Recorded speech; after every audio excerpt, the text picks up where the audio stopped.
السلام علیکم ویورز، کیسے ہیں آپ؟ امید کرتی ہوں کہ آپ سب خیریت سے ہوں گے۔ زندگی میں جب انسان کو ہدایت مل جائے، وہ یہ نہ دیکھے کہ کیا کر چکا ہے، بس وہاں سے ہی راستہ بدل لے۔ بڑی چاہ ہے مجھے بوڑھے چہروں سے، قید ہوتی ہے ان میں ایک زندگی ساری۔ اللہ سے ہمارا قریب ترین رشتہ دعا کا ہے۔ نبی کریم صلی اللہ علیہ وآلہ وسلم نے فرمایا، صدقہ پروردگار کے غصے کو بجھاتا ہے اور بری موت سے بچاتا ہے۔ حضرت علی رضی اللہ تعالیٰ عنہ نے فرمایا، جو ناپسند ہو اسے برداشت کرو اور جو پسند ہو اس کا انتظار کرو۔ اللہ برداشت سے زیادہ تکلیف کبھی نہیں دیتا۔ نماز اللہ سے رابطہ ہے اور اللہ کرے ہمارا اس سے یہ رابطہ کبھی منقطع نہ ہو، آمین۔ سورہ طٰہٰ۔ اور جو میرے ذکر سے منہ موڑے گا تو میں اس کی زندگی سے سکون چھین لوں گا۔ ہمیں جینا نہیں آتا ان کے بغیر، یا الہی ہماری ماؤں کی عمریں دراز کر، آمین۔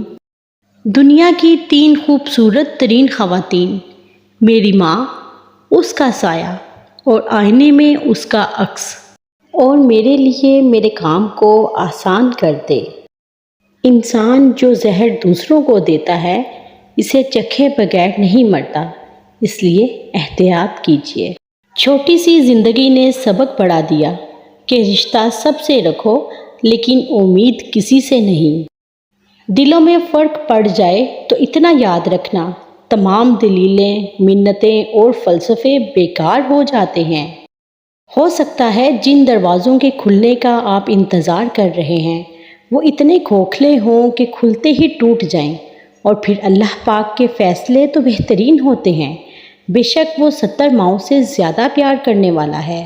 حضرت علی رضی اللہ تعالیٰ عنہ نے فرمایا، اپنی اولاد کو 3 چیزیں سکھاؤ، اپنے نبی صلی اللہ علیہ وآلہ وسلم کی محبت، آپ صلی اللہ علیہ وآلہ وسلم کے اہل بیت کی محبت، اور قرآن مجید پڑھنا۔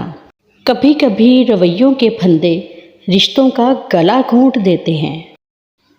محدود ہونے میں ہی سکون ہے۔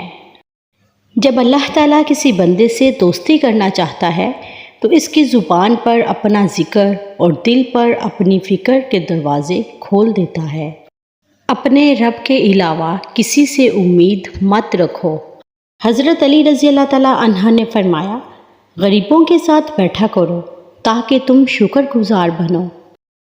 رسول اللہ صلی اللہ علیہ وآلہ وسلم نے فرمایا، خرچ کیا کرو اور اسے گن گن کر مت رکھو، ورنہ اللہ بھی تمہیں گن گن کر ہی دے گا۔ نیز محتاجوں اور غریبوں کو دینا مت روکو، ورنہ اللہ بھی تمہیں دینا روک دے گا۔